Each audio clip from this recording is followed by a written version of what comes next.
สบายดีทุกคนตอนนี้ก็คือแม่ข่อยเด้อทุกคนเพิ่นมาจากเมืองโขงเนาะมาปั๊บ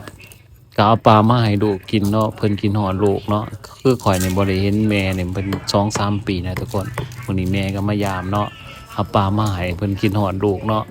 นี่แหละคือแม่ข่อยเนาะเพิ่นอยู่บ้านค้อโนนแดนพุ่นแหละเนาะทั้งนั้นน่ะก็ปลาหลายแหน่ช่วงนี้แต่เพิ่นก็เอาปลามาให้เนาะจะมาเฮ็ดต้มให้ลูกชายได้กินเนาะย้อนความกินฮอดลูกเนาะ คือทุกคนได้เห็นเนี่ยนี่แหละคือแม่เนาะที่ว่าลูกอยู่ไสแม่ก็เป็นห่วงเป็นใยย้านลูกบ่ได้อยู่ได้กินนี่แหละคือแม่ของเฮาเนาะทุกคนเนาะซึ่งแม่ข่อยก็อายุ60ปลายก็แล้วซึ่งก็อยากเมื่อยามแม่คือกันนะทุกคนแต่ว่าซนกับเวียกแน่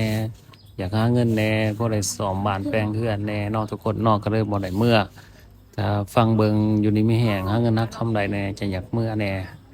โอ้ทุกคนเนี่ยเนาะแม่เพิ่นก็เฮ็ดปลาเนาะทุกคนเนาะเป็นปลาเปียนส่วนใหญ่ปลาขึ้นหลายหลายทางคอนลาดนะทุกคนเป็นปลาเปียนปลาปากเนาะคือระบาวเพิ่นอยู่บ้านเพิ่นก็ไปตึกแหกันหลายแหน่เนาะปลาเนาะมื้อนี้บ่าวไผก็สิเฮ็ดต้มกินโอ้ยคือสิแซ่บเนาะทุกคนมากินนํกันเด้อทุกคนเด้อต้มปลาเนาะต้มปลาเปียนตัวใหญ่ๆเนาะทุกคนเนาะพุ่นเด้อถ้าว่า FC ท่านใด